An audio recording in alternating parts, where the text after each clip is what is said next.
ভূত বাগানের কথামালায় শুনছেন গল্প মতি নন্দী রচিত কোনি।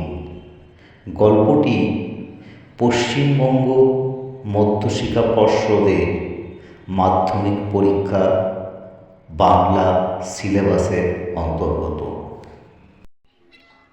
অবশেষে কোনি বাংলা দলে জায়গা পেল। এবার জাতীয় সাঁতার চ্যাম্পিয়নশিপ হচ্ছে মাদ্রাজে। বিএএস এর নির্বাচন সভায় ধীরেন ঘোষ, বধূ চাটুর্যেরা প্রবল বিরোধিতা করেছিল অ্যাপোলোর কাউকে দলে নেওয়ায়।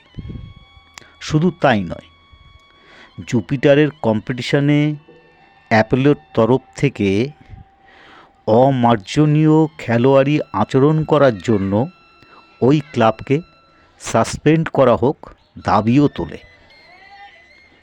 জুপিটার দলে ভারী ছিল, তাদের প্রস্তাব গৃহীতও হচ্ছিল। এমন সময় আচমকা বালিগঞ্জ ক্লাবের প্রণবেন্দু বিশ্বাস অর্থাৎ হিয়ার কোচ প্রস্তাব দিল, অ্যাপোলোকে সতর্ক করে দিয়ে বলা হোক ভবিষ্যতে এই ধরনের আচরণ সম্পর্কে কঠোর ব্যবস্থা নেওয়া হবে। প্রণবেন্দু তারপর বলল, বেঙ্গলের স্বার্থেই কনকচাপা পালকে টিমে রাখতে হবে। তুমুল হইচই পড়ে গেল প্রণবেন্দুর এই কথায়। অ্যাপোলোর কোনো প্রতিনিধি সভায় নেই। ওরা ভেবেছিল প্রস্তাবনা বিনা বাধায় পাশ হয়ে যাবে। কেউ ভাবতেই পারেনি হিয়ার প্রতিপক্ষীর পক্ষ নিয়ে প্রণবেন্দু কিনা লড়াই শুরু করবে। ধীরেন ঘোষ ক্ষুব্ধ হয়ে বলল, স্টেট চ্যাম্পিয়নশিপে কি হলো সেটা তো তুমি নিজেই দেখেছ। হ্যাঁ, দেখেছি। প্রণবেন্দু স্থির চোখে ধীরেনের পাংশু মুখের দিকে তাকিয়ে থেকে আবার বলল, কি হয়েছিল আমি দেখেছি। শুধু প্রণবেন্দু নয়, আরও অনেকেই দেখেছে। কোনির প্রতিদ্বন্দ্বিতা অমিয়ার সঙ্গে নয়, হয়েছিল হিয়ার সঙ্গে। ব্রেস্ট স্ট্রোকের 100 মিটার ছিল কোনি, অমিয়া আর হিয়া। চ্যাম্পিয়নশিপের অন্যতম রেফারি ছিল ধীরেন ঘোষ। স্ট্রোক জাজদের মধ্যে ছিল হরিচরণ। ইন্সপেক্টর অফ টার্নস এবং টাইম কিপারের মধ্যে কার্তিক সাহা, বধূ চাটুর্যে, যজ্ঞেশ্বর ভট্টরাজ। এছাড়াও জুপিটারের গোষ্ঠীভুক্ত কয়েকটি ক্লাবের লোকেরা ছিল। এই সঙ্গে কোনি আর হিয়া 50 মিটার থেকে টার্ন নেয়। সঙ্গে সঙ্গে বধূ চাটুর্যে লাল ফ্ল্যাগ নাড়তে শুরু করে। রেফারি ধীরেন ঘোষ ছুটে গিয়ে ফ্ল্যাগ দেখবার কারণটা জেনে বলল, কনকচাপা পাল ডিসকোয়ালিফাই হয়েছে। টার্ন করেই আন্ডার ওয়াটার ডাবল ক্লিক নিয়েছে। শুনে অবাক হয়ে গেল ক্ষিতীশ। শুধু বলল, এরকম ভুল করার কথা নয় তো। হিয়া প্রথম এবং তার থেকে 6 মিটার পিছনে কোনি, 7 মিটার পিছনে অমিয়া সাঁতার শেষ করে। কোনিকে 200 মিটারে নামতে দেয়নি ক্ষিতীশ। ব্রেস্ট স্ট্রোকে পায়ের উপর অত্যাধিক খাটুনি পড়ে।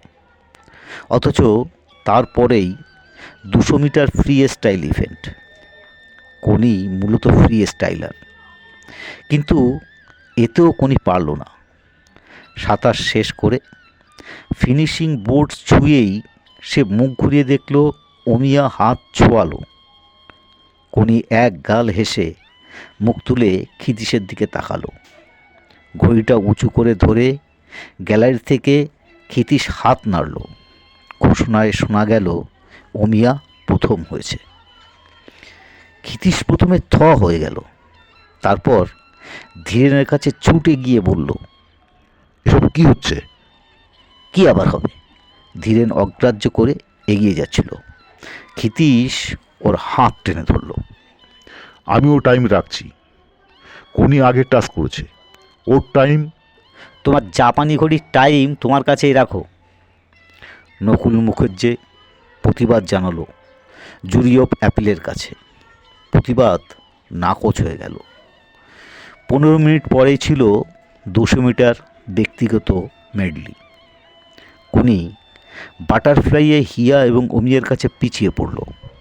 ব্যাক স্ট্রোকে অমিয়াকে ধরে ফেলে টার্ন নিতেই দেখা গেল যজ্ঞেশ্বর ভট্টাচার্য লাল ফ্ল্যাগ তুলে ধরেছে।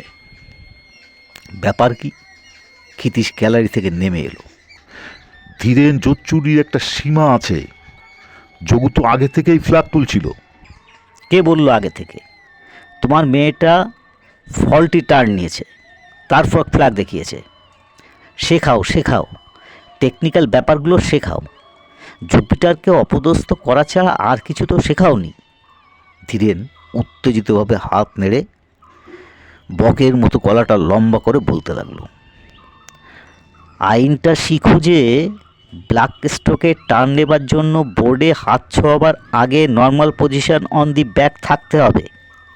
কনক চাপা ঘুরে গিয়ে হাত ছুঁয়েছে, নর্মাল পজিশন থেকে ছোঁয়ায়নি। যাও যাও, গিয়ে বসো এখন। হিয়ার কাছে অমিয়া হেরে গেল 1 সেকেন্ডের তফাতে। কোনি আড়ষ্ট হয়ে গেল দুবার বাতিল হয়ে এবং প্রথম হয়েও তৃতীয় হওয়ায়। বাড়ি ফেরার সময় ক্ষিতীশ বাসে সারা পথ গজরালো এবং অবশেষে বলল, কাল 100 মিটার, দেখি ধীরেনটা কি করে তোকে আটকায়। কিন্তু আটকাবার চেয়ে অনেক পন্থা আছে ক্ষিতীশ তা ভেবে দেখেনি। পরদিন স্টার্টিং ব্লকে যখন প্রতিযোগীরা এসে দাঁড়ালো, ক্ষিতীশ একটু অবাকই হলো। নিয়ম অনুযায়ী প্রতিযোগীদের মধ্যে যারা সেরা তাদের মাঝখানে রাখা হয় 3, 4, 5 নম্বর লেনে। হিয়া 3 নম্বরে, কোনি 4 নম্বরে, অমিয়া 6 নম্বরে, আর তাদের মাঝে জুপিটারের ইলা 5 নম্বর লেনে। হিটে কোনো ক্রমে তৃতীয় হয়ে ইলা ফাইনালে উঠেছে। 2 বছর আগে প্রিউ পরীক্ষায় ঢোকার সময় ধরা পড়ে ইলা গার্ডকে কামড়ে দিয়েছিল। ক্ষিতীশ এগিয়ে যাচ্ছিল ধীরেনের দিকে। একজন ভলেন্টিয়ার তাকে আটকে দিয়ে বলল, প্ল্যাটফর্মে কম্পিটিটর ছাড়া অফিসিয়ালি আর কেউ যেতে পারবে না। ফিরে এসে ক্ষিতীশ ঘড়ি হাতে নিয়ে বসল। শুরু থেকেই প্রচণ্ড রেস। অমিয়া বদ্ধপরিকর চ্যাম্পিয়নশিপ বজায় রেখে সাঁতার থেকে বিদায় নিতে। হিয়া মসৃণ ছন্দবদ্ধ এবং দ্রুত তালে নিখুঁত ভঙ্গিতে ভেসে যাচ্ছে।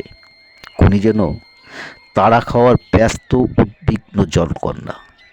জল তোলপাড় করে সে যেন নিরাপদ আশ্রয়ের খোঁজে চলেছে। বাকিরা যথাসাধ্য চেষ্টা করছে ওই 3 জনের পিছনে অন্তত 20 মিটারের মধ্যে থাকতে। ইলার ব্যস্ততাটা একটু কম। সে বরাবর মুখ তুলে তাকাচ্ছে আর ক্রমশই সরে যাচ্ছে কোনির লেনের দিকে। বোর্ড ছুঁয়ে সবার আগে টার্ন নিল কোনি, তারপর অমিয়া। বেস্ট স্ট্রোকাররা ভালো ফ্রি স্টাইলার হয় না। হিয়া প্রায় 2 মিটার পিছিয়ে পড়ল। বাকিরা তখনও 40 মিটার পৌঁছয়নি। টার্ন নিয়ে কোনি সবে মাত্র 2-3টে স্ট্রোক নিয়েছে, তখনই ব্যাপারটা ঘটল। ইলা ঢুকে পড়েছে কোনির লেনে। দুজনের মুখোমুখি সংঘর্ষ। বলে কোনি চেঁচিয়ে উঠল একবার। দেখা গেল ওরা জড়াজড়ি অবস্থায় হাঁকপাক করে সে যেন নিজেকে ছাড়াবার চেষ্টা করছে। কয়েক সেকেন্ড এইভাবেই কাটল। ততক্ষণে অমিয়া এবং হিয়া ওদের অতিক্রম করে বেরিয়ে গেছে। বধূ চাটুর্যে লাল ফ্ল্যাগ উঁচিয়ে ইলার দিকে তাকিয়ে বলল, ইউ ডিসকোয়ালিফাইড। ইলা আবার নিজের লেনে সরে গিয়ে সাঁতার কেটে স্টার্টিং প্ল্যাটফর্মের দিকে ফিরে যেতে লাগলো। কোনি শুধু একবার সামনে তাকিয়ে দেখল, তারপরেই বড় হা করে খানিকটা বাতাস বুকে ভরে নিয়ে তাড়া করল সামনের দুজনকে। অনেক দেরি হয়ে গেছে, তবু শেষ চেষ্টা। ইঞ্জিনের পিস্টনের মতো ওঠানামা করছে হাত দুটো, পায়ের কাছে টক বিগিয়ে ফুটছে জল। Come on Paul, come on! উঠে দাঁড়িয়ে চেঁচাচ্ছে আর কেউ নয়, হিয়ার বাবা। গ্যালারি হতভম্ব ভাবটা তাতে যেন ভেঙে খান খান হয়ে পড়ল। জোরে জোরে, আরও জোরে, শুধু চিৎকার। ধাপে ধাপে উঠে অবশেষে আক্ষেপে ভেঙে পড়ল। কোনি পারল না। অমিয়া তার খেতাব রক্ষা করল। দ্বিতীয় হলো হিয়া, আর তৃতীয় হলো বেলার সঙ্গে কোনি। তারপর আরেকটি ব্যাপার ঘটল। ধীরেন জলের ধারে ঝুঁকে এক গাল হেসে অমিয়াকে কিছু বলছিল। সেই সময় ভিড় ঠেড়ে ছুটে এসে ক্ষিতীশ তার পিছনে লাথি কষালো। ধীরেন উল্টে গিয়ে পড়ল জলে। তুমুল হইচই শুরু হয়ে গেল। কয়েকটা ছেলে ক্ষিতীশকে হিচড়ে সরিয়ে নিয়ে গেল সেখান থেকে। তখন শোনা গেল চিৎকার করে সে বলছে, পারবি না, পারবি না, এভাবে পারবি না। রাস্তায় বেরিয়ে এসে কনির তোয়াল দিয়ে ক্ষিতীশ মুখ মুছল। ঠোঁটের কষ পেয়ে তখনও রক্ত ঝরাচ্ছে। কনির কপাল ফুলে উঠেছে। একটা পানের দোকান দেখে ক্ষিতীশ বরফ কেনার জন্য দাঁড়ালো। ঠিক তখনই ওর পাশে গাড়ি দাঁড় করিয়ে হিয়ার বাবা নেমে এলো। সরি মিস্টার সিনহা, এমন ডার্টি ব্যাপার এখানে হবে আমি জানতাম না। হিয়া, তার মা, আমরা কেউ খুশি হতে পারছি না। এভাবে মেডেল জেতার কোনো আনন্দ নেই। ভদ্রলোক কনির পিঠ চাপড়ে দিয়ে বলল, দুঃখ করো না, জোরে সাঁতার কাটার দরকার আজ তুমি অনুভব করতে পেরেছ। তুমি লাকি। তোমার লাস্ট 40 মিটার্স আমি ভুলব না।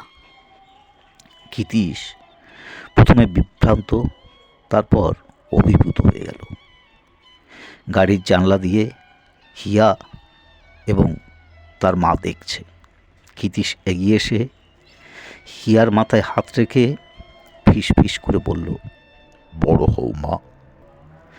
তারপর ইতস্তত করে বলল, সেদিন কনিকে আমি খুব বকেছি। বাস স্টপে দাঁড়িয়ে পাঞ্জাবির ছেঁড়া বুক পকেটটা টান মেরে ক্ষিতীশ খুলে ফেলল। তোর বৌদিকে এসব কিছু বলিসনি? পূর্ণবিন্দু ঘরের সকলের মুখের উপর একবার চোখ বুলিয়ে বলল, কি হয়েছিল আমি জানি, সে কথা এখন আলোচনা করে লাভ নেই। বাংলার মান সম্মানের কথাই এখন আমাদের ভাবতে হবে। টিমটা যাতে সেরা হয় তার জন্য তুচ্ছ দলাদলি ভুলে যেতে হবে। মহারাষ্ট্রই আমাদের মেয়েদের একমাত্র রাইভাল। ওদের রমা যোশীর সঙ্গে ফ্রি স্টাইলে পাল্লা দেবার মতন কেউ নেই, একমাত্র কনকচাপা পাল ছাড়া। ফ্রি স্টাইলে 3টে ইন্ডিভিজুয়াল আর একটা রিলে, এই 4টের মধ্যে অন্তত 2টোতে 100 আর 200 কনকচাপার 60% চান্স আছে। কিসে বুঝলে যে আছে? একজন জানতে চাইল। শুধু ওর সেদিনের ফিনিশিং করাটা দেখেই বুঝেছি। যেরকম রোখা জেদি সাঁতারও দেখালো, তাতে স্প্রিন্ট ইভেন্টে ওর সমকক্ষ এখন বাংলার কেউ নেই। আমি ওর ট্রেনিংয়ের খবর রাখি, 2-3বার দেখেও এসেছি। জোর দিয়েই বলছি, মহারাষ্ট্রের কাছ থেকে চ্যাম্পিয়নশিপ ছিনিয়ে নিতে হলে এই মেয়েটিকেই চাই। শুধু ফ্রি স্টাইল জিতলে আমরা চ্যাম্পিয়ন হয়ে যাব? ধীরেন ঘোষ তাচ্ছিল্য ভরে বলল, এবং অন্যান্যদের মুখের দিকে তাকিয়ে বিজ্ঞের মতো হাসল। কিন্তু তাকে সায় দিয়ে কেউ মাথা নাড়ল না এবার। হিয়ার কাছ থেকে আমি 3টে গোল্ড আশা করছি, 2টো বেস্ট স্ট্রোকে, একটা ব্যাক স্ট্রোকে। মেডলিতেও 50-50 চান্স আছে। এছাড়া অঞ্জু, পুষ্পিতা, বেলা ও অমিয়া পয়েন্ট আনবে। এবছর আমরা লেডিস চ্যাম্পিয়ন হতে পারি। কিন্তু কনকচাপা পাল এবছর কোনো ক্লাব স্পোর্টসে নামেনি। স্টেট চ্যাম্পিয়নশিপে 2টোতে ডিসকোয়ালিফাই হয়েছে, আর একটায় প্রথম দুটো প্লেসের মধ্যে আসতে পারেনি, বাকিগুলো আর নামেনি। ওর টাইমিং কি আমরা তা জানি না, সুতরাং কি করে ওকে সিলেক্ট করা যায়? ধীরেন ঘোষ টেবিলে ঘুষি মেরে চেঁচিয়ে উঠল। কয়েক সেকেন্ড সভাঘর নিস্তব্ধ রইল। অবশেষে ধীর শান্ত গলায় পূর্ণবিন্দু বলল, তাহলে বালিগঞ্জ সুইমিং ক্লাবের সুইমারদের বাদ দিয়েই আপনাদের টিম করতে হবে। আমার মেয়েদের আমি উইথড্র করে নিচ্ছি। তা কি করে হয়? সবাই গুঞ্জন উঠল। একজন বলল, কনকচাপা পালকে সিলেকশন দিলে ক্ষতিই বাকি, যাবে তো নিজের টাকায়। এরপর শুরু হলো তর্কাতর্কি, সেটা পৌঁছল চিৎকারে। একসময় ধীরেন রেগে ঘর থেকে বেরিয়ে গেল। যাবার সময় বলল, পূর্ণবেন্দু ব্ল্যাকমেল করে অ্যাপোলোর সুইমার টিমে ঢোকাতে চায়, এতে ওর কি স্বার্থ আছে আমি বুঝছি না। পূর্ণবেন্দু জবাব দিল, রমা যোশীর সোনা কুড়োনো বন্ধ করা ছাড়া আমার আর কোনো স্বার্থ নেই। কোনি মাদ্রাজ যাওয়ার মনোনয়ন অবশেষে পেল। বাংলা ম্যানেজার হয়েছে ধীরেন ঘোষ। মেয়েদের বিভাগে ম্যানেজার বেলেঘাটা সুইমিং ক্লাবের প্রণতি ভাদুড়ী এবং কোচ হরিচরণ মিত্র। মাদ্রাজ মেলে ওরা সন্ধ্যায় রওনা হবে। ক্ষিতীশ এসেছে ট্রেনে কণিকে তুলে দিতে, আর এসেছে কান্তি, চণ্ডু, ভাদু, কনির ভাই গোপাল। কামরায় জানলার ধারে বসেছে কনি। জানলা থেকে দূরে সবার থেকে একটু তফাতে প্ল্যাটফর্মে ক্ষিতীশ দাঁড়িয়ে। কনি কথা বলছে কান্তিদের সঙ্গে। ধীরেন ঘোষ হাঁকডাক করে তদারকিতে ব্যস্ত। ট্রেন ছাড়ার সময় হয়ে আসছে, এখনও নাকি কয়েকজন পৌঁছয়নি। কনির মুখে চাপা ভয়। কলকাতার বাইরে সে কখনো যায়নি। 1450 কিলোমিটার, অর্থাৎ প্রায় 35 ঘন্টা ট্রেন বাস। কামরায় আর এক কোণে জুপিটারের ওমিয়া আর বেলা। ওরা অভ্যস্ত, এটা ওদের পঞ্চম ন্যাশনাল চ্যাম্পিয়নশিপ। হিয়া বাবা মার সঙ্গে দুদিন পরে প্লেনে যাবে। কোনি কথা বলছে আর মাঝে মাঝে তাকাচ্ছে ক্ষিতীশের দিকে। তখন চোখ সরিয়ে নিচ্ছে ক্ষিতীশ। মাদ্রাজ একেবারে সমুদ্রের ওপর, তবে নামিসনি যেন। গঙ্গা আর সমুদ্রের অনেক তফাৎ। সমুদ্রের তলায় কারেন্ট আছে, ভাদু সাবধান করে দিল। কোনি মুশকিলে পড়বি খাবার নিয়ে। ইডলি ধোসা যা জিনিস খেলে মালুম পাবি, বাঙালিদের পেটে ওসব ঠিক সহ্য হবে না। ওখানে পৌঁছেই খোঁজ করবি বাঙালি হোটেল ফোটেল কোথায় আছে। কান্তি পরামর্শ দিল, না রে, আমাদের সঙ্গে রান্নার জিনিসপত্র ঠাকুর সব আছে। তোর ভয় করছে? ভাদু জিজ্ঞাসা করলো। কোনি ছল ছল করে তাকালো। দেখ, তোর থেকেও তো ছোট ছোট মেয়ে ওয়ার্ল্ড ঘুরছে একা, আর তুই তো এতগুলো লোকের সঙ্গে যাচ্ছিস, ঘাবড়াসনি। চণ্ডু হাত ধরল কনির। ট্রেন ছাড়ার ঘন্টা পড়ল। ক্ষিতীশ কথা বলছিল একজনের সঙ্গে। মুখ ফিরিয়ে দেখল কনি তার দিকে তাকিয়ে দু গাল বেয়ে জল পড়ছে। চিন্তা। কনি ধরা গলায় ডাকল। ক্ষিতীশ না শোনার ভান করল। ট্রেন ছেড়ে দিয়েছে। আমার ভয় করছে চিন্তা। ট্রেনের সঙ্গে হাঁটছে কান্তিরা। মুখ কাত করে কোনি জানলার শিকের ফাঁক দিয়ে দেখতে চেষ্টা করলো ক্ষিতীশকে। দেখতে পেল না। ঘন্টা দুয়েক পর খড়গপুর স্টেশনে ট্রেন থামবে। কৌতূহলে কোনি প্ল্যাটফর্মের দিকে তাকিয়ে। হঠাৎ পাশ থেকে জানলার সামনে এসে দাঁড়ালো ক্ষিতীশ। চিন্তা। কোনির চিৎকারে শুধু কামরাই নয়, প্ল্যাটফর্মের অনেকে ফিরে তাকালো। মনে আছে তো, ঠিক 10টায় ঘুমোবি। না। অবাধ্য গোয়ারের মতো কোনি ঘন ঘন মাথা দোলালো। টপ টপ করে চোখ থেকে জল ঝরছে। আমি কিচ্ছু শুনবো না, করবো না। তুমি মাদ্রাজ যাবে, এটা আমার কাছে লুকিয়েছিলে কেন? একজন টিকিট চেকারকে এগিয়ে আসতে দেখে ক্ষিতীশ আড়ষ্ট হয়ে গেল। লোকটি তার পিছন দিয়ে চলে যাওয়ার পর কোনো কামরায় উঠে সেদিকে আর চোখে নজর রাখতে রাখতে সে বলল, যাচ্ছি কে বললে? এখান থেকে আমি কলকাতা ফিরে যাব। ইস, কোনি দু হাত হাঁকড়ে ধরল ক্ষিতীশের পাঞ্জাবির হাতা। যাও দেখি, যাও দেখি। কেন আমি যাব? তুই কি কখনো আমার কথা ভাবিস? ভাবি না, ভাবি, তুমি জানো না।